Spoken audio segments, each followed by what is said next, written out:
Welcome to this new episode of How to Read Newspaper series, in which we understand how to read the newspapers, how to extract the relevant points from newspaper articles.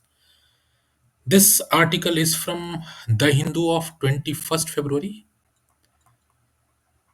An excellent article it is.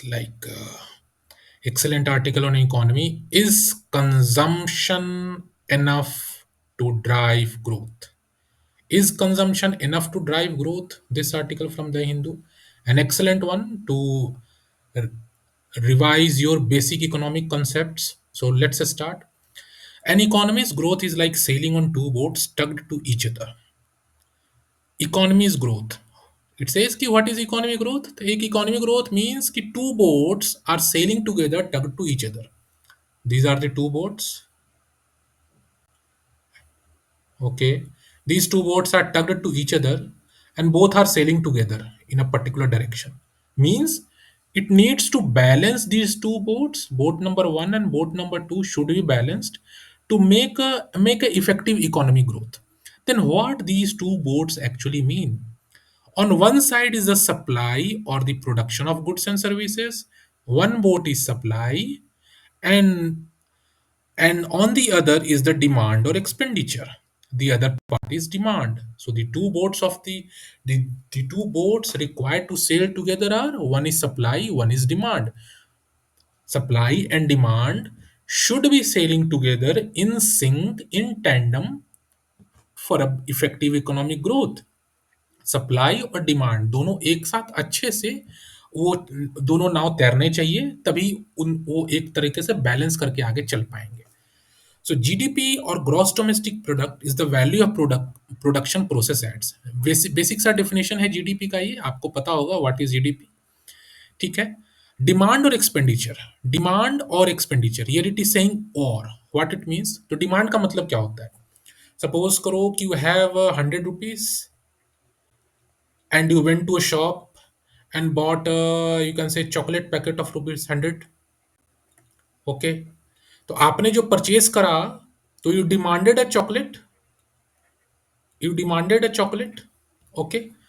And to purchase the chocolate, you gave him rupees 100. So this rupees 100 became your expenditure and this chocolate was your demand. I hope it is clear. That's why it is saying demand or expenditure for purchasing these goods and services. Goods also and services also from the market. Both the supply and the demand boards must move in tandem. Tandem का मतलब आपको पता होना चाहिए. Please add it to your vocabulary. Tandem का मतलब क्या होता है? जैसा मैंने वही बताया कि डिमांड और सप्लाई दोनों एक टैंडम में चलने चाहिए, एक सिंक में चलने चाहिए. दोनों के बीच एक सामंजस्य होना चाहिए, बैलेंस होना चाहिए. If supply proceeds slower than demand, prices rise leading to inflation. Okay.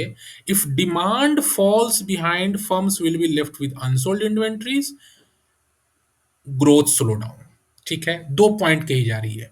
पहला पॉइंट कहा जा रहा है कि अगर सप्लाई जो है proceeds slower than demand, means supply is less then demand.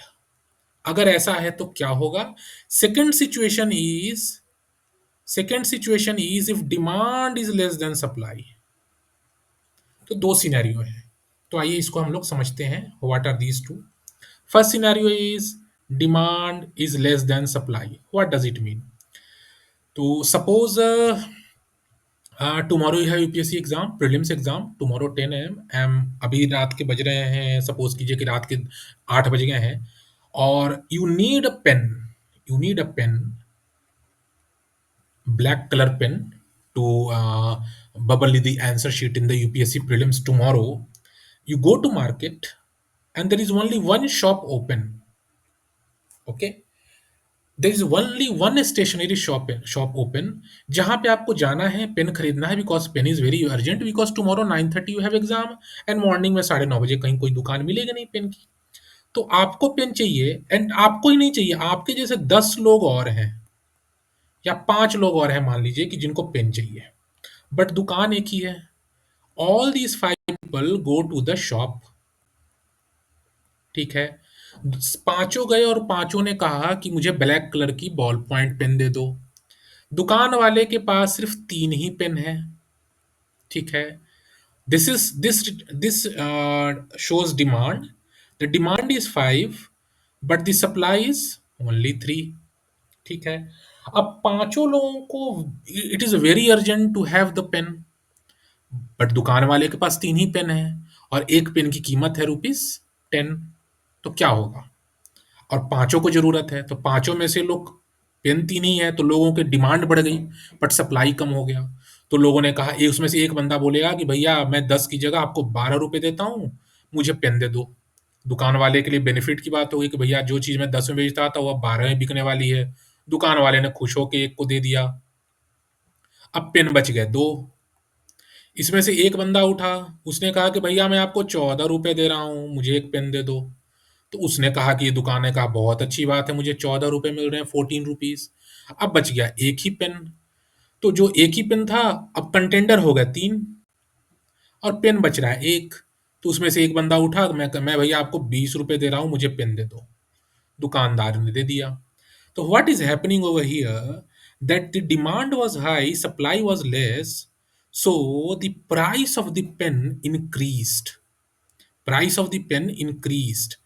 It led to inflation. This is what is inflation. ठीक है, वही यहाँ पे कहा जा रहा है, if supply proceeds slower than demand, मतलब सप्लाई जो है, sorry, if supply proceeds slower than demand, मतलब जो सप्लाई हो डिमांड से अगर कम है, leading to it leads to price rise and inflation. तो ये कॉन्सेप्ट यहाँ पे समझाया गया, बहुत अच्छा सा बेसिक इकोनॉमी का कॉन्सेप्ट है, आपको पता होना चाहिए, ठीक है? अब इसके नीचे देखते हैं, इफ डिमांड फॉल्स बिहाइंड, अगर क्या होता है अगर डिमांड अगर पीछे हो जाए, then will be left with unsold inventories. अब सपोज कीजिए कि ये था यूपीएससी, ये सिनेरियो था यूपीएससी 2024 का, पिछले साल आपने एग्जाम दिया था तो ये सिनेरियो हुआ था। तो दुकानदार ने सोचा कि भैया ये तो बड़ा अच्छा सीन है, प्रीलिम्स के पहले पेन की डिमांड बढ़ जाती है। दुकान वाले ने क्या करा कि दुकान वाले ने इस बार अपने दुकान में 20 पेन खरीद के रख लिए, कि जब रात में लोग आएंगे तो मैं 20 पेन लेने आएंगे तो मैं सबको 20-20 रुपए की, 15-15 रुपए की पेन बेचूंगा। अनफॉर्चुनेटली क्या होता है कि 25 जो प्रीलिम्स आने वाला है, 25 प्रीलिम्स के पहले सिर्फ 4 ही लोग बचते हैं रात में, संजोग से ओनली 4 पीपल, 1 2 3 4 पीपल, जिनको पेन चाहिए ब्लैक का। बाकी लोगों ने क्या करा कि उन्होंने पिछले बार की अपनी गलती से सीख ले ली थी और उन्होंने पेन पहले ही खरीद लिया था। पर 2025 से फिर भी 4 लोग ऐसे निकल गए जिन्हें पेन की जरूरत थी। तो चारों लोग पहुंचे दुकान में लेने पेन। वो गए, पेन थी, एक पेन का दाम था ₹10, ठीक है? अब लेने वाले तो 4 ही लोग थे ऑलरेडी, दुकान के पास, दुकान वाले के पास 20 पेन है, तो उसने क्या करा, 10-10 रुपए में उसे बेचना पड़ गया, बिकॉज डिमांड कम थी और सप्लाई ज़्यादा थी। तो उस केस में क्या हुआ, लोगों ने कहा कि यार चल ठीक है, लोगों ने एमआरपी पे ले लिया। इनफैक्ट लोग एमआरपी नहीं, लोग उसे वो भी बार्गेन भी करने लगे, 10 का पेन है भैया 8 में दे दो। तो बंदे के, दुकानदार के पास क्या हुआ, इसकी 16 पेन्स जो है बच गई, रिमेन्ड, ठीक है? तो इस बंदे को अब हो गया नुकसान कि यार पिछले साल बिक गया था, इस बार नहीं बिका। तो what it may lead to cuts in future production, job and income losses. तो अगली बार क्या करेगा दुकानदार, दुकान अगली बार से 20 पेन नहीं लाएगा, सपोज कीजिए कि 10 ही पेन लेके आया या 5 ही पेन लेकर के आया, नेक्स्ट ईयर से लेकर के आएगा। तो जब पेन यहाँ से दुकान वाला कम लेकर के आएगा तो दुकान वाला स्टॉकिस्ट से भी कम पेन खरीदेगा, ठीक है? स्टॉकिस्ट से पेन कम खरीदेगा तो स्टॉकिस्ट कंपनी से और फैक्ट्री से पेन कम खरीदेगा, ठीक है? तो ओवरऑल क्या हो रहा है, when the supply is more and demand is less, when supply is more and demand is less, then production, job, income losses and worsening cycle of demand and growth slow down. Overall growth will slow down because production कम होने लगा। Factory वाले ने क्या करा कि pen बनाना कम कर दिया। तो जब पेन बनाना कम कर दिया तो लोगों को, जो फैक्ट्री में जो बंदे काम कर रहे थे उनको सैलरी कम मिलनी शुरू हो गई, लेबर लोगों को नौकरी से निकाल दिया गया। बहुत छोटा सा एग्जांपल है, इसको आप बड़े स्तर पे सोचिए कि मोबाइल की एक फैक्ट्री है और मोबाइल का डिमांड जो है वो कम है, सप्लाई ज़्यादा है। तो उस केस में सोचिए, गाड़ी की फैक्ट्री सोचिए, टाटा का फैक्ट्री सोचिए, ठीक है? तो छोटा सा एग्जांपल देकर के मैं समझाने की कोशिश कर रहा हूँ। तो यहाँ पे 2 कॉन्सेप्ट दिया गया है, डिमांड और सप्लाई का, इन दोनों का रिलेशन। जो डिमांड बढ़ता है तो क्या होता है, सप्लाई जब बढ़ता है तो क्या होता है।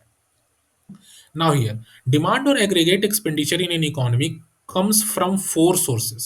यहाँ कहा जा रहा है कि जो डिमांड और एग्रीगेट एक्सपेंडिचर है comes from four sources. Demand के फोर सोर्सेज बताए गए हैं, कौन कौन से? तो first is private consumption. Okay, first is private consumption. Second is private investment. Okay, ठीक है। Third is government expenditure. ठीक है। And fourth is government consumption. हमें नीचे मिलेगा कहीं यहाँ पे। ठीक है। ओके, अब यहाँ पे देखते हैं तो जो सोर्सेज है वो बताया जा रहा है कि दो तरीके के सोर्सेज हैं। डिमांड, डिमांड और एक्सपेंडिचर जैसा हमने देखा, तो एक्सपेंडिचर कैसे हो सकता है, पैसा किस केस में खर्च हो सकता है, व्हाट कुड बी दो circumstances when we can spend money. तो दो तरीके की चीजें हो सकती हैं, या तो कंजम्पशन, ठीक है, या तो इन्वेस्टमेंट। ठीक है। दो तरीके से सिचुएशन होती है। कंजम्पशन मतलब हमने पैसा खर्च करके कोई चीज अपने उपयोग की खरीद ली। आप गए, 10 रुपए का नोट लेकर के गए, दुकान से गए और कुरकुरे का एक पैकेट खरीद लिया आपने, तो वो आपने कुरकुरे कंज्यूम कर लिया। ठीक है। इन्वेस्टमेंट, आपके पास 10 रुपया था, आपने 10 रुपए का एक टाटा का शेयर खरीद लिया, दैट बिकेम इन्वेस्टमेंट। या 10 रुपया था, आप अपने हेल्थ के लिए आप कुछ हेल्थ में इन्वेस्टमेंट कर दिया, तो दैट इज कॉल्ड इन्वेस्टमेंट। तो ये दो तरीकों से जो है, these are the two major sources जिनके बेसिस पे एक्सपेंडिचर और डिमांड इज डिफाइंड और डिसाइडेड। ठीक है। अब कंजम्पशन भी दो तरीके के हो सकते हैं, एक प्राइवेट एक गवर्नमेंट। इन्वेस्टमेंट भी दो तरीके का हो सकता है, एक प्राइवेट एक गवर्नमेंट। आप तो जो आप जाके कंज्यूम कर लिया, गवर्नमेंट भी तो कंज्यूम कर सकती है। सपोज कीजिए कि रोड बनाने के लिए गवर्नमेंट को चाहिए थी आ, कुछ चाहिए, सीमेंट चाहिए। गवर्नमेंट प्रधानमंत्री आवास योजना के लिए गवर्नमेंट को सीमेंट चाहिए, ईंट चाहिए, तो गवर्नमेंट ने भी कंज्यूम करा। ठीक है। गवर्नमेंट को मिड डे मील स्कीम के लिए सपोज कीजिए कि चावल चाहिए, दाल चाहिए, तो गवर्नमेंट ने कंज्यूम करा। गवर्नमेंट को रोड बनाने के लिए पैसे चाहिए, तो गवर्नमेंट ने रोड बनाने के लिए पैसा इन्वेस्ट करा। तो यही चार तरीके की सोर्सेज बताए गए हैं डिमांड के। डिमांड इन्हीं चार तरीके के सोर्सेज से आता है, private consumption, private investment, government consumption, government investment. ठीक है। तो यहाँ पे प्राइवेट कंजम्पशन को ये डिफाइन किया है कि sum of expenditure by all individuals on item such as food, clothing, mobile phones. ठीक है। जो मैंने अभी आपको बताया, प्राइवेट इन्वेस्टमेंट को बताया जा रहा है कि amount spent by firms and household on installing new machines, constructing new factories और रेसिडेंसेस।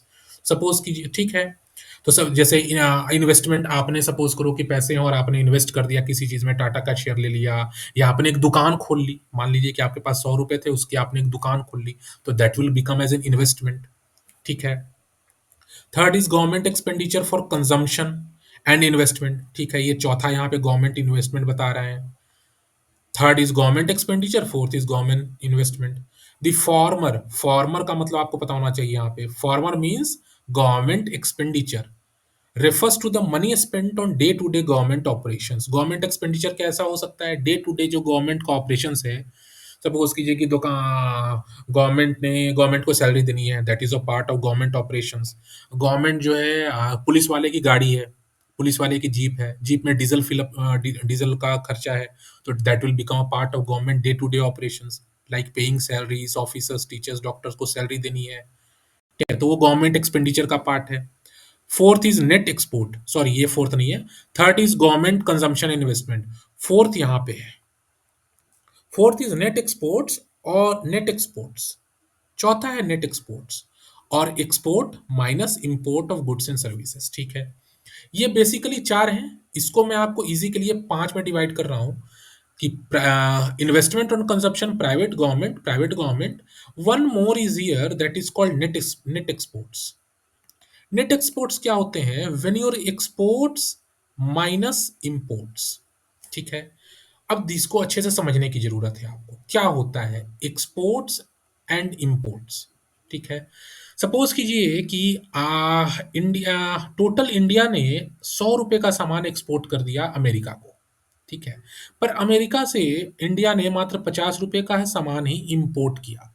मतलब अमेरिकन प्रोडक्ट्स इंडियन मार्केट में 50 रुपए के ही आ पाए, पर इंडियन प्रोडक्ट्स अमेरिकन मार्केट में 100 रुपए के चले गए। अब यह है सब्सट्रैक्शन का साइन, तो जब सब्सट्रैक्ट करेंगे तो हियर इट विल कम 50। ठीक है।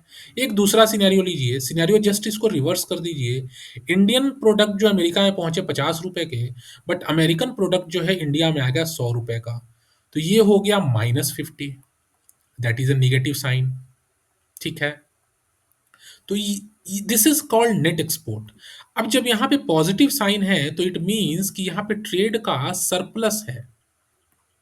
ठीक है। और जब निगेटिव साइन है तो यहाँ पे ट्रेड का डेफिसिट है।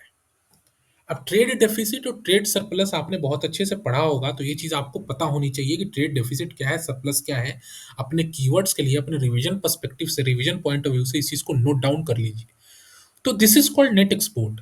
जो नेट एक्सपोर्ट पॉजिटिव में है तो that is trade surplus, negative में है तो ट्रेड डेफिसिट। जब ये पॉजिटिव में है तो क्या मतलब हुआ? अगर ट्रेड सरप्लस है तो इसका क्या मतलब है कि जो इंडियन प्रोडक्ट्स हैं उनकी डिमांड विदेशों में ज़्यादा है। ठीक है। तो विदेशों में इंडियन प्रोडक्ट्स की डिमांड ज़्यादा है, मीन्स इंडियंस का इनकम जो है वो ज़्यादा है। ठीक है। इंडियंस का इनकम ज़्यादा है। अगर ट्रेड डेफिसिट है तो इंडियंस का जो इनकम है वो कम है। ठीक है। अब जब इनकम कम है, अब भारतीयों का अगर इनकम कम ज़्यादा है तो ultimately it is related to demand and expenditure. तो यही ओवरऑल चीज़ यहाँ पे बताई गई है। कंजम्पशन से रिलेटेड, इन्वेस्टमेंट से रिलेटेड एंड नेट एक्सपोर्ट से रिलेटेड। तो ये कुछ अच्छे पॉइंट्स थे आपके बेसिक बेसिक इकोनॉमी से, इनको आपको समझना चाहिए, पता होना चाहिए। ठीक है, आगे देखते हैं। Investment and it's multipliers. Multipliers का मतलब क्या है, मैं आज समझेंगे। Among the sources of demand, जो हमने 4 सोर्सेस ऑफ डिमांड हमने देखे, बेसिकली टू इन्वेस्टमेंट और कंजम्पशन वाले। Investment and stands out. Stands out का क्या मतलब होता है? इन्वेस्टमेंट स्टैंड्स आउट मतलब दूर से इन्वेस्टमेंट पता चल रहा है बहुत अच्छा है, investment is very good one for its ability to create multiplier effect. Multiplier effect का क्या मतलब होता है? कह रहा है इस सेंटेंस में राइटर साहब कह रहे हैं कि जो इन्वेस्टमेंट है it has very good multiplier effects. क्या मतलब होता है मल्टीप्लायर इफेक्ट का? तो समझा रहे हैं यहाँ पे कि सपोज कीजिए, आप इसको ऐसे समझिए कि आपके पास 100 रुपए हैं। ठीक है। आपके पास 100 रुपये, आपकी सैलरी है 100 रुपये, आपको महीने की 1 तारीख को आपके पास 100 रुपये आपके अकाउंट में आ गए। अब आपके पास दो ऑप्शन है। आप जाते हो और 80 रुपये का चिप्स खरीद लेते हो और चिप्स खा जाते हो। ठीक है। और 20 रुपये बचा लेते हो, अपने अकाउंट में रहने देते हो। ठीक है। आपने चिप्स खा लिया, चिप्स की आपकी डिमांड बढ़ गई मार्केट में और दुकान वाला बहुत खुश हो गया, और अगले दिन वो ज़्यादा चिप्स, अगले दिन वो कुरकुरे ज़्यादा दुकान में खरीद के लाएगा और कुरकुरे की डिमांड बढ़ेगी, कुरकुरे की फैक्ट्री में भी डिमांड बढ़ेगी और कुरकुरे ज़्यादा प्रॉफिट कमाएगा, ज़्यादा इन्वेस्ट करेगा, ज़्यादा पैसे कमाएगा, नो डाउट। कुरकुरे की डिमांड बढ़ेगी, ओवरऑल इकोनॉमी पे उसका पॉजिटिव इम्पैक्ट आएगा। पर एक दूसरा एग्जाम्पल आप लीजिए। सपोज कीजिए कि आपके पास 100 रुपीज़ हैं, पर उसमें से 80 रुपीज़ आपने क्या करा, आपने 80 रुपीज़ का एक दुकान लगा लिया, एक स्टॉल लगा लिया। ठीक है। और आप उसमें रुमाल बेचने लगे, जूते बेचने लगे। और 20 रुपये आपने क्या करा कि 20 रुपये का आप कुछ खा गया, अपने अकाउंट में रहने दिया। अब इससे देखिए, आपने अब दुकान लगाई, दुकान में आप किसी को रखोगे, सेल्समैन रखोगे। ठीक है। सेल्समैन को आपने 10 रुपये सैलरी दोगे। ठीक है। दुकान है, आपने इलेक्ट्रिसिटी कंज्यूम करा, इलेक्ट्रिसिटी का बिल दोगे। दुकान है, आपने कुरकुरे बेचने, कुरकुरे की दुकान लगाई तो आप 10 रुपये का कुरकुरे भी खरीदोगे। तो this is called, both the cases में, इस केस में भी और इस केस में भी, जो भी हमारा इन्वेस्टमेंट है, जो भी हमारा चाहे कंजम्पशन हो या इन्वेस्टमेंट हो, दोनों केस में इसके इम्पैक्ट होंगे। पर कहा जा रहा है कि इन्वेस्टमेंट के केस में मल्टीप्लायर इफेक्ट ज़्यादा होगा। क्यों? क्योंकि आपने जो 10 रुपये सैलरी दी है एक बंदे को, तो 10 रुपये की बंदे सैलरी अपने जेब में तो रखेगा नहीं। उस 10 रुपये को ही बंदा अपने इकोनॉमी में खर्च करेगा, कुछ खरीदेगा, बच्चे का ट्यूशन देगा, हो सकता है जूता खरीद ले, रुमाल खरीद ले, कुरकुरे खरीद ले, कुछ भी खरीद ले। 10 रुपये का आपने जो इलेक्ट्रिसिटी बिल लिया है, इलेक्ट्रिसिटी बिल जो दिया है सरकार को, तो गवर्नमेंट के पास 10 रुपये गई तो गवर्नमेंट भी 10 रुपये अपने पास तो रखेगी नहीं, कहीं ना कहीं खर्च करेगी। और वो जो 10 रुपये खर्च करेगी वो कहीं और खर्च होगा, ये कहीं और खर्च होगा। उसी तरीके से आपने कुरकुरे खरीदा तो कुरकुरे ने फैक्ट्री में डिमांड बढ़ी तो कुरकुरे वाले ने और भी ज़्यादा कुरकुरे बनाना शुरू करा, फिर उसने अपने लोगों को सैलरी दी। तो ये जो इम्पैक्ट है, this is called multiplier effect. Effect सिर्फ 80 रुपये तक नहीं रहा, इफेक्ट जो है 80 के आगे भी चला गया। तो कहा जा रहा है कि मल्टीप्लायर इफेक्ट तो दोनों केसेस में होगा, यहाँ भी आपने कुरकुरे खरीदा तो कुरकुरे वाला इन्वेस्ट करेगा, पर इन्वेस्टमेंट के केस में अगर आपने वो 80 रुपए इन्वेस्ट कर दिए होते तो उसका मल्टीप्लायर इफेक्ट ज्यादा होगा। ये कहा जा रहा है पूरे में, इसी को समझाया जा रहा है कि अगर 100 रुपीज में अगर 125 हो गया, पूरे पैराग्राफ में इसी चीज को समझाया जा रहा है दैट, इसको देखिए, जैसे income received by workers and firms involve in road construction project will generate fresh demand in economy. अब रोड कंस्ट्रक्शन प्रोजेक्ट चल रहा है, सरकार ने अगर रोड बनाने के लिए इन्वेस्ट करना शुरू करा है, उस केस में क्या होगा कि सैलरी देगी मजदूरों को, सरकार सैलरी देगी, तो मजदूरों को सरकार सैलरी दिया, मजदूरों ने वो सैलरी खर्च करी। तो पूरा इसी चीज को डिफाइन किया हुआ है कि investment has a better multiplier effect in as compare to consumption. ठीक है। The multiplier effect will depend on the nature of the investment and the state of the economy. अब मल्टीप्लायर इफेक्ट जो है, ऐसा नहीं कि हर केस में एक जैसा हो जाएगा, हर तरीके के इन्वेस्टमेंट का एक ही मल्टीप्लायर इफेक्ट होगा, no, it will depend on the nature of the investment and the state of the economy. Multiplier effect जो होगा, इन्वेस्टमेंट का नेचर कैसा है एंड इकोनॉमी का स्टेट कैसा है उस पर डिपेंड करेगा। For example, multiplier from an investment in railway line is likely to be higher in an underdeveloped district than in a region well developed transport network। ठीक है। अब सपोज कीजिए कि एक प्लेस है, यहाँ पे रेलवे लाइन बहुत फैले हुए हैं, अब वहां पे गवर्नमेंट ने एक और रेलवे लाइन की कर दिया, तो रेलवे लाइन की डिमांड तो ऑलरेडी ज्यादा है ना, यहाँ पे वहां पे तो ज्यादा जरूरत है नहीं रेलवे लाइन की, ऑलरेडी बहुत सारे रेलवे लाइन है। तो वही एग्जाम्पल देकर के समझाया जा रहा है कि हम इन्वेस्टमेंट किस जगह पे कर रहे हैं, किस सिचुएशन में कर रहे हैं, किस तरीके का इन्वेस्टमेंट कर रहे हैं, ये ज्यादा इंपॉर्टेंट है। सपोज कीजिए कि एक गांव है, ठीक है, गांव बिल्कुल दूर दराज है, वहां पे एक सड़क भी नहीं है, और गांव में बहुत सारी जमीन है जो ऐसे ही है, वहां खेती हो रही है, और लोग जो है अपनी खेती के सामान को शहरों में जाकर के बेच नहीं पा रहे हैं, बिकॉज जो रोड कनेक्टिविटी है वो अच्छी नहीं है। अब यहाँ पे अगर गवर्नमेंट ने इन्वेस्ट कर दिया और एक रोड बना दिया अच्छा सा, तो क्या हो जाएगी, विलेज से सिटी की ओर जो सफर है, ट्रेवलिंग है, वो बहुत इजी हो जाएगा। तो गांव के लोग शहर आ पाएंगे और शहर के लोग जो है गांव का सामान खरीद पाएंगे। तो ऐसे केस में अगर गवर्नमेंट इन्वेस्ट करती है तो इसका जो मल्टीप्लायर इफेक्ट होगा, ये बहुत अच्छा होगा। ठीक है, ओवरऑल यही बताया गया है यहाँ पे। Compared to investment, the multiplier effects rising from increased consumption is much weaker, जो मैंने अभी आपको बताया है। If incomes increase, consumption expenditure also increase, but the relation does not work strongly enough in the reverse direction। कह रहा है कि अगर इनकम बढ़ता है, अगर आपकी पहले इनकम आपकी 80 रुपए थी, अब आपकी इनकम 100 रुपए हो गई, देन कंजम्पशन ऑल्सो इंक्रीज, तो आप खर्च ज्यादा करोगे ना, आपकी सैलरी अगर 20 रुपए बढ़ गई तो 20 रुपए आप कहीं ना कहीं ज्यादा खर्च करोगे, 20 नहीं खर्च करोगे, 10 रुपए ज्यादा खर्च करोगे, 10 रुपए बचा लोगे।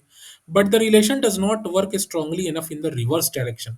बट उल्टे साइड से ऐसा नहीं होगा, जरूरत नहीं है, जरूरी नहीं है ना कि जब भी आप 100 रुपए कंज्यूम करेंगे तो हर बार 100 रुपए ही इंक्रीज होगा।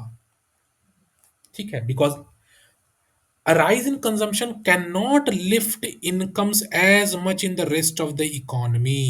जैसा मैंने अभी आपको ऊपर कुरकुरे वाले एग्जांपल में बताया कि आप अगर 80 रुपए कंज्यूम कर रहे हो और 80 रुपए का कुरकुरे खरीद रहे हो, तो वो सिर्फ कुरकुरे के लेवल पे इम्पैक्ट करेगा।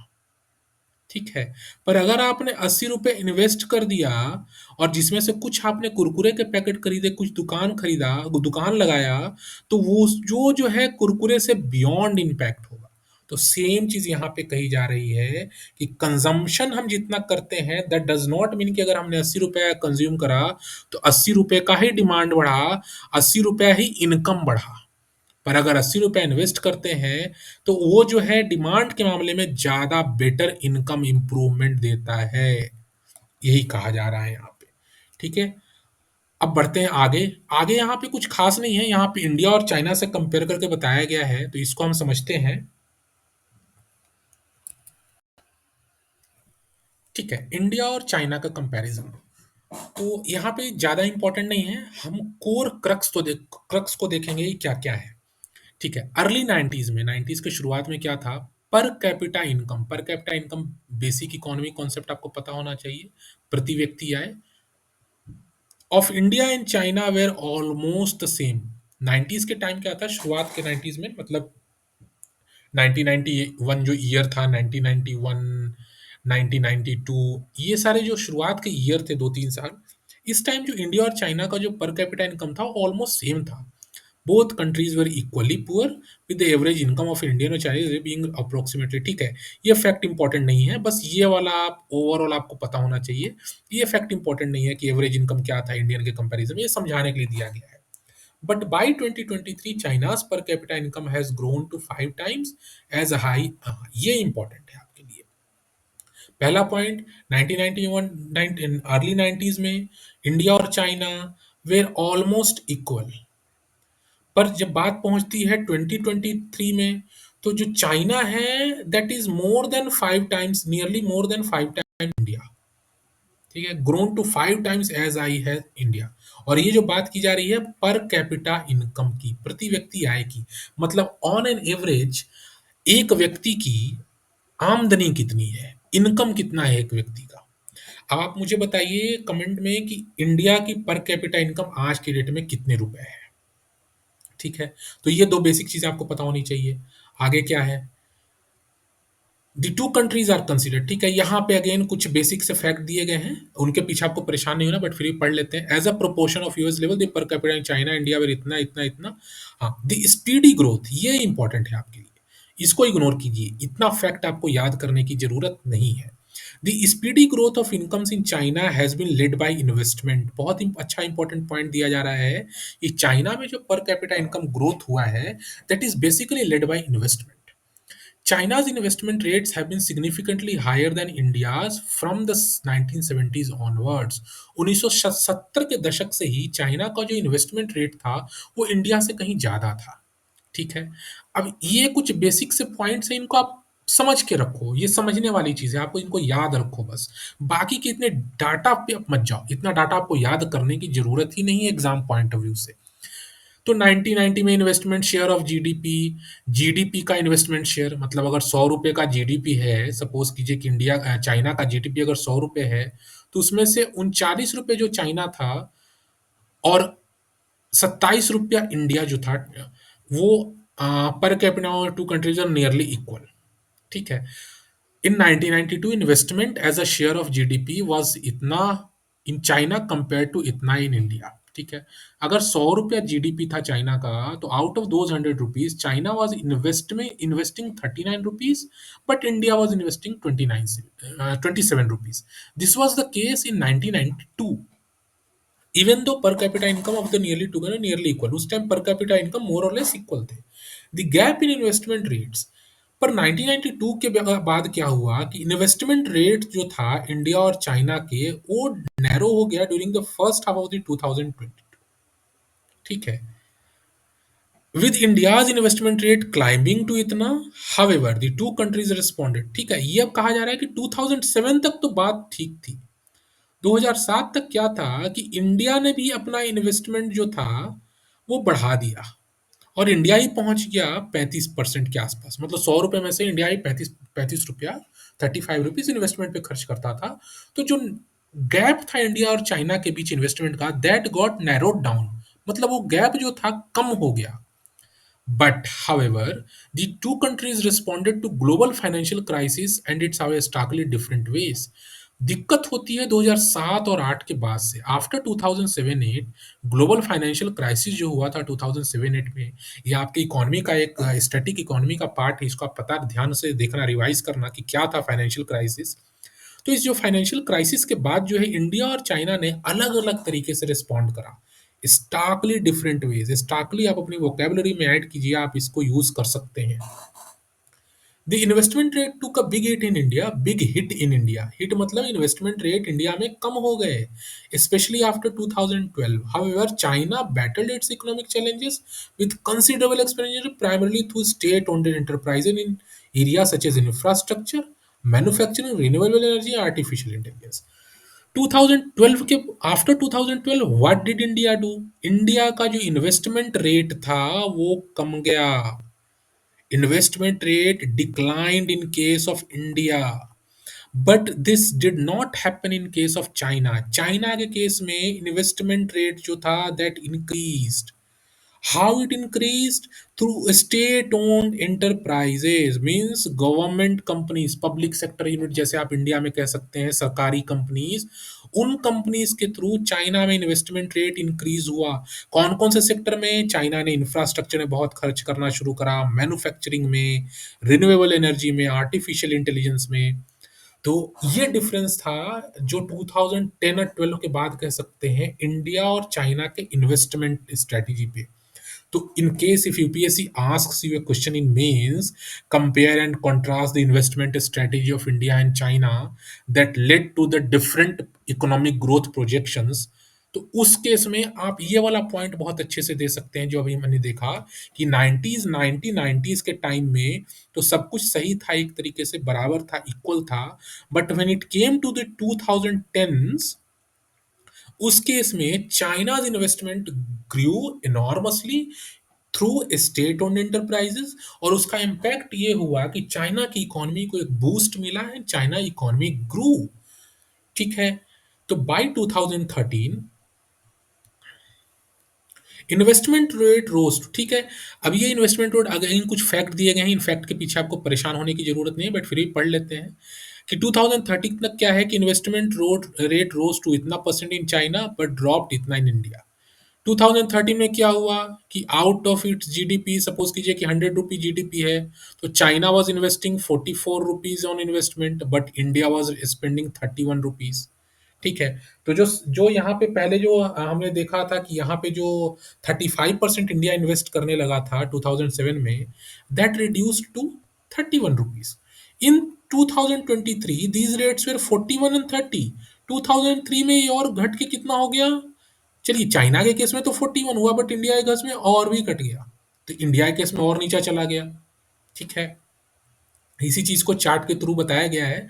अब you need not remember these many facts, you should only remember the fact कि आफ्टर जो जो गैप था इंडिया चाइना के इन्वेस्टमेंट रेट का, that gap initially it was very narrow, ज्यादा गैप था नहीं, बट ग्रेजुअली 2010 के बाद से वो गैप बढ़ गया, वो गैप बढ़ गया। ये चीज बेसिकली एक कॉन्सेप्ट है जो आपको पता होना चाहिए। India's economic growth over the last decade has been driven mainly by expanding domestic consumption। ठीक है। जो चीज अभी हम लोग ऊपर पढ़ रहे थे, कंजम्पशन और एक्सपेंडिचर की बात कर रहे थे, सॉरी कंजम्पशन एंड इन्वेस्टमेंट की बात कर रहे थे, शुरू में हमने देखा था। तो यहाँ पे कहा जा रहा है कि जो इंडिया का इकोनॉमिक ग्रोथ है, इंडियाज इकोनॉमिक ग्रोथ पिछले लास्ट डिकेड में, डिकेड मतलब पिछले 10 दशक में, पिछले 10 सालों में, driven mainly by expanding domestic consumption expenditure. Consumption basis पे ज्यादा इकोनॉमी, इंडियन इकोनॉमी का फोकस है। ठीक है। अगेन कुछ डाटा दिया हुआ है, इसको आप इग्नोर कर सकते हैं, इसको याद करना नहीं है। The dominance of consumption in India's GDP structure is mainly due to weakness of the other components of aggregate demand in the country. तभी हमने ऊपर टोटल पांच तरीके के देखे थे डिमांड। ठीक है, पांच तरीके का देखा था हमने ऊपर: private consumption, government consumption, private expenditure, government expenditure and net exports. ठीक है। तो यहाँ पे कहा जा रहा है कि इंडिया का जो कंजम्पशन का जो डोमिनेंस है इंडिया की जीडीपी में, वो इसलिए है बिकॉज बाकी के जो कंपोनेंट्स हैं इन्वेस्टमेंट का, एक्सपोर्ट का, वो सारे जो कंपोनेंट्स हैं वो कमजोर हैं। ऑब्वियस सी बात है ना, अगर हम इन्वेस्ट नहीं करेंगे, अगर आपके पास 100 रुपए हैं और आपको पता नहीं है कि उन 100 रुपए को हम इन्वेस्ट कहाँ कर सकते हैं, तो 100 रुपए आप कहीं ना कहीं उलूल जुलूल चीजों में खर्च कर दोगे। पर अगर आपको पता है कि 100 रुपए से आप शेयर खरीद सकते हो, म्यूचुअल फंड खरीद सकते हो, ठीक है, या एक दुकान लगा सकते हो, तो ऑब्वियस सी बात है आप फालतू की चीज़ों में खर्च नहीं करोगे। तो वही यहाँ पे कहा जा रहा है कि इन्वेस्टमेंट का जो बाकी के जो कंपोनेंट्स थे वो वीक था, इसलिए जो है इंडिया की जीडीपी में कंजम्पशन का डोमिनेंस है। ठीक है। The shares of investment and government consumption expenditure are relatively low. वही बात जो भी हमने बताई। India also has a trade deficit, India का ट्रेड डेफिसिट है, means exports are less than imports. मतलब हम एक्सपोर्ट 50 रुपये का कर रहे हैं और इम्पोर्ट 100 रुपये का कर रहे हैं। ठीक है, मतलब हम बाहर की चीज़ों को ज़्यादा अपने यहाँ खर्च कर रहे हैं, और जब हम सौदा विदेशों से कर रहे हैं तो हमें नुकसान हो रहा है, निगेटिव में जा रहा है, -50। तो ट्रेड डेफिसिट है। With its import of goods and services being larger than exports reducing domestic demand. तो हम अपने घर की चीज़ों को ज़्यादा ही नहीं कर रहे हैं। आप खरीदेंगे तो प्यूमा का, नाइकी का, ठीक है, आप उसी का कपड़ा खरीदेंगे, ज़ारा का खरीदेंगे। आप जो डोमेस्टिक कंपनीज़ हैं, जो फुटपाथ पे जो लोकल दुकानों पे जो सामान मिलेगा, कपड़े मिलेंगे, उनको आप नहीं खरीदेंगे। आप कहेंगे आपको बाइक चाहिए और गाड़ी चाहिए तो आपको हुंडई ही चाहिए, टाटा नहीं चाहिए। ठीक है, आपको गाड़ी चाहिए, होंडा चाहिए, आपको टाटा की गाड़ी नहीं चाहिए। तो डोमेस्टिक डिमांड कम हो रहा है, विदेशी कंपनियों का डिमांड बढ़ रहा है, ठीक है, तो ट्रेड डेफिसिट हो रहा है। तो इस तरीके के कुछ कॉन्सेप्ट्स हैं जो आपको पता होने चाहिए और ये कोर बेसिक स्टैटिक है, स्टैटिक इकोनॉमी का पार्ट है, इसलिए इन पे थोड़ा ध्यान देने की ज़रूरत है। Economic growth driven by consumption is not only slower than investment led growth, but it also aggravates inequality. Consumption led growth पे अगर ज़्यादा फोकस रहे तो वो जो है इनइक्वालिटी को बढ़ावा देता है। The growth of jobs income and consumption has remain depressed for many Indians and they will be left behind. अगर कंजम्पशन ओरिएंटेड अगर ग्रोथ रहेगा तो इनइक्वालिटी को बढ़ावा देगा। कैसे बढ़ावा देगा? वही एग्जांपल है अगेन, कि अगर आपके 80 रुपया आपने इन्वेस्ट अगर कर दिया होता, एक दुकान ओपन कर लिया होता 80 रुपए का, और उसमें एक बंदे को रख लिया होता और अगर आपने उसको सैलरी दी होती, तो इस बंदे की भी आर्थिक स्थिति ठीक हो जाती। पर अगर 80 रुपए का आपने सिर्फ जाकर के 8 पैकेट कुरकुरे खरीद लिया, तो बेनिफिट हुआ सिर्फ कुरकुरे कंपनी का। ठीक है, तो ये तरीके की चीजें हैं कि अगर हम इन्वेस्ट करेंगे चीजों को, तो सिर्फ हमें फायदा ना होगा, एक ग्रेटर कॉमन गुड को फायदा हो सकता है। ठीक है, उसके मल्टीप्लायर इफेक्ट ज्यादा हैं। तो सिर्फ यही ना ना, फिर इलेक्ट्रिसिटी अभी आपका था, इलेक्ट्रिसिटी बिल दिया था आपने गवर्नमेंट को, गवर्नमेंट ने रोड बनाने, वो पैसा रोड बनाने में खर्च कर दिया, रोड बनाने में लेबर हायर कर लिया, उनको इनकम सैलरी मिलने लगी तो उनकी इनकम बढ़ गई। तो उससे क्या है कि इनइक्वालिटी कम होने लगी। जब लोगों को जॉब मिलेगा, इनकम बढ़ेगी, तो उससे इनइक्वालिटी कम होगी। अब अगर सपोज कीजिए गवर्नमेंट इन्वेस्ट करना शुरू कर दे, गवर्नमेंट ने अपने खर्चे से रोड बनाना शुरू कर दिया, गवर्नमेंट ने अपने खर्चे से फैक्ट्री लगानी शुरू कर दी, तो उससे क्या क्या होगा कि ज़्यादा लोगों को नौकरी मिलेगी, जॉब्स मिलेंगे, इनकम बढ़ेगी। ठीक है, तो जब इनकम बढ़ेगी तो उसके बाद क्या है कि जो डिप्रेस्ड क्लासेस हैं उनके लिए भी है एक मौका मिलेगा, इनइक्वालिटी घटेगी। There has been a stagnation, stagnation का मतलब पता होना चाहिए आपको, stagnation in the growth of investment by the public and government sector, sorry private corporate sectors in India. ठीक है, इन्वेस्टमेंट जो है इंडिया में कम है, बार बार इस चीज़ को रिपीट किया जा रहा है, चाहे वो प्राइवेट सेक्टर से हो या गवर्नमेंट सेक्टर से हो, इन्वेस्टमेंट जो कम है। It is too early to save the marginal improvement. ठीक है, इन चीज़ों को इग्नोर कीजिए, ज़्यादा इंपॉर्टेंट नहीं है। The only segment that has shown some vitality is household investment, specially in residential buildings, and that too during early 2010। कह रहा है कि प्राइवेट सेक्टर और गवर्नमेंट सेक्टर लेवल पे कंजम्पशन तो इन्वेस्टमेंट तो कम हो रहा है, कंजम्पशन तो ज़्यादा है, ये हम जान रहे हैं, इन्वेस्टमेंट कम हो रहा है। बट अगर इन्वेस्टमेंट कहीं से ज़्यादा हो रहा है तो हाउस होल्ड सेक्टर से, हाउस होल्ड सेक्टर से इन्वेस्टमेंट कहाँ ज़्यादा हो रहा है? रेसिडेंशियल बिल्डिंग्स में। तो आप देखेंगे कि जितने भी बड़े बड़े शहर हैं वहाँ पे अपार्टमेंट्स के, फ्लैट्स के रेट्स बहुत बढ़ रहे हैं, क्योंकि जिनके पास पैसा है, जो भी जिन लोगों के पास पैसा है, वो सोच रहे हैं कि ज़मीन खरीद लें, लैंड ले लिया, उसमें मकान बना लिया। ठीक है, और मकान बनाने पे ज़्यादा खर्चा हो रहा है। तो जो हाउस होल्ड सेगमेंट है, हाउस होल्ड सेक्टर है, वो इन्वेस्ट वो भी कर रहा है, हाउस होल्ड सेक्टर भी इन्वेस्ट कर रहा है, बट बेसिकली वो रेसिडेंशियल रहने की जगहों पे इन्वेस्ट कर रहा है। द कंटिन्यूड रिलक्टेंस, रिलक्टेंट है, मन नहीं है, पीछे है, उतनी एनर्जी नहीं है। The continued reluctance of private capitalist to spend more in economy is a sign of their sagging. Sagging का मतलब पता होना चाहिए, मीन्स कम है, ठंडा पड़ गया है, ज़्यादा है नहीं। Sagging animal spirits, what is animal spirits? आपने बहुत बार इकोनॉमी में पढ़ा होगा animal spirits, animal spirits. Animal spirits is that some kind of instinct, some kind of energy, some kind of instinct to take risk, to take do investment, that is called animal spirits. तो कह रहा है कि private capitalist के अंदर जो है animal spirit की कमी हो गई है, that is sagging. In times like these दी, अब जब ऐसा सिचुएशन है तो गवर्नमेंट को चाहिए कि स्टेप इन करे अपने इन्वेस्टमेंट के through, particularly in critical sectors में, और प्राइवेट सेक्टर के कॉन्फिडेंस को बूस्ट करे। अगर प्राइवेट सेक्टर इन्वेस्ट नहीं कर रहा तो गवर्नमेंट को चाहिए कि वो अपना पैसा इन्वेस्ट करना शुरू करे।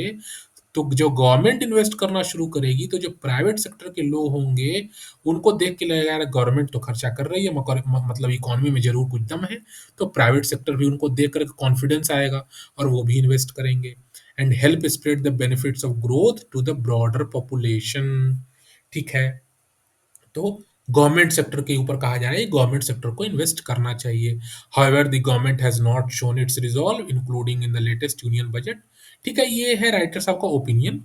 ठीक है, इनके ऊपर ज्यादा नहीं जाना है। ऊपर हमने जो समझा वो दैट वाज कोर कॉन्सेप्ट। यहाँ पे राइटर साहब कह रहे हैं कि यूनियन बजट में भी जो सरकार ने है रिजॉल्व नहीं दिया। रिजॉल्व का मतलब पता होना चाहिए। सरकार ने वो डिटर्मिनेशन नहीं दिखाया है इन्वेस्टमेंट पे ज्यादा फोकस करने का। ठीक है, इंस्टेड टैक्स कंसेशन दे रहे हैं ये सरकार। गवर्नमेंट स्पेंडिंग को लेकर अनविलिंग है सरकार। ठीक है, preference for a low growth trajectory. Writer is saying कि government has a preference for a low growth trajectory pulled by consumption of middle income and upper classes. तो दिस इज राइटर का opinion है। तो हमेशा हम जब कोई newspaper article पढ़ते हैं तो हमें ओपिनियन को फैक्ट और कॉन्सेप्ट से अलग करके रखना है। Now is the time to understand the basic summary, or you can say basic notes, key notes that can be taken out from this article. So the first point is about supply and demand. Two very important terms that we encountered in this article, that is supply and demand. And the article establishes that for a better economic growth, effective, efficient economic growth, there should be a balance between supply and demand. Unless and until there is a balance, until and until demand and supply are working in tandem, working in sync, economic growth cannot happen. So you should be aware of, you should be revising, you should be having the clarity of the concept behind demand and supply. So it says that if supply lags behind demand, means if supply is less than demand, then what happens? And if demand is less than supply, then what happens? तो दोनों cases में आपको clarity होनी चाहिए। One case में there will be inflation, second case में there will be slow down. This we discussed in very much detail. Then we discussed sources of demand. What are the sources of demand? So basically categorized in two parts: consumption and investment. And again, each of these parts is divided into two segments: private consumption, government consumption; private investment, government investment. So consumption and investment basically are the two sources of demand. Either we are consuming something that will be increasing the demand, or we are investing a money that will be increasing the demand. For example, we understood like the kurkure example. If we are having rupees 80 and we are going to market and purchasing 10 packets of kurkure, so that is consumption led in demand. Because हमारे पास 80 रुपए थे, we went to market and purchased Kurkure for our own consumption. तो demand तो हुआ, but this demand is called consumption led. And but on the other hand, if that 80 rupees, if you are investing that 80 rupee and opening a shop to sell kurkure, then that will also create demand. Like if you are opening a shop and filling up 10 packets of kurkure, then again we are purchasing kurkure. Okay, we are opening a shop and filling in the shop 10 packets of kurkure. In this case also we are creating a demand for kurkure.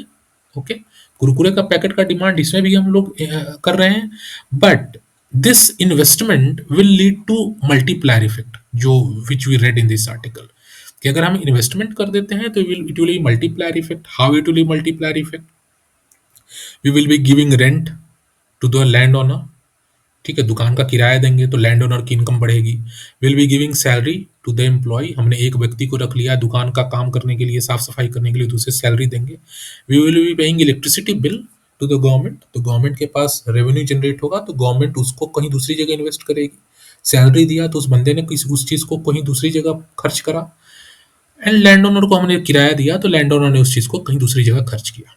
ठीक है, तो it is a multiplier effect. So as we discussed, investment-led growth and consumption-led growth. So consumption, investment-led growth considered to be better than consumption-led growth. See, both investment and consumption can lead to growth. Growth जो है दोनों के case में है। ऐसा नहीं है कि इन्वेस्टमेंट इज लाइक, ऐसा नहीं है कि ग्रोथ सिर्फ इन्वेस्टमेंट के केस में होगा, ग्रोथ कंजम्पशन के केस में भी होगा। बट जो इन्वेस्टमेंट लेड ग्रोथ है that boosts productivity, jobs, innovation, long term expansion. जो इन्वेस्टमेंट अगर हम कर रहे हैं, अगर हमारा इंटेंशन जो है that is to do investment, जैसे हमने शॉप के केस में देखा, तो अगर इन्वेस्टमेंट कर रहे हैं तो उसके रिपरकशंस बहुत वाइड होंगे। पर अगर हम सिर्फ कंज्यूम कर रहे हैं तो उसके रिपरकशंस बहुत कम होंगे, उसका इम्पैक्ट बहुत लिमिटेड होगा। अब 10 पैकेट हमने कुरकुरे का खरीद लिया और खुद ही खा गए, तो वो सिर्फ अपने लिए खा के खत्म कर गया। उसका इम्पैक्ट क्या हुआ कि जिस दुकान से हमने कुरकुरे खरीदा उसके लिए प्रॉफिट हुआ। ठीक है, तो ये चीज हमने देखी कि तो हमने यहाँ पे फोकस करा गया है इस आर्टिकल में, consumption led growth is also okay, but that but it drives short term demand and lacks sustained economic impact. So the emphasis of the article is investment is better than consumption.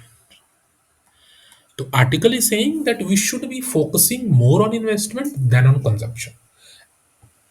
Then we talked about India and China. India और China के case में क्या था, तो we understood it properly that India का जो economic expansion था has largely been driven by consumption, जबकि चाइना के केस में it was just opposite. China के केस में एग्रेसिव इन्वेस्टमेंट था। चाइना ने बहुत इन्वेस्टमेंट करा स्टेट ओन्ड कंपनीज के थ्रू इंफ्रास्ट्रक्चर में, roads, buildings, bridges, railways, metro, manufacturing, सारी कंपनी की फैक्ट्री उन्होंने अट्रैक्ट करी अपनी ओर।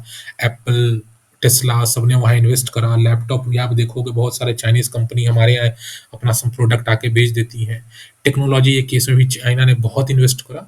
तो this focus in China on investment-led growth, this basically led to the like more better sustained economic development, जिसकी वजह से चाइना आज हमसे आगे निकल गया।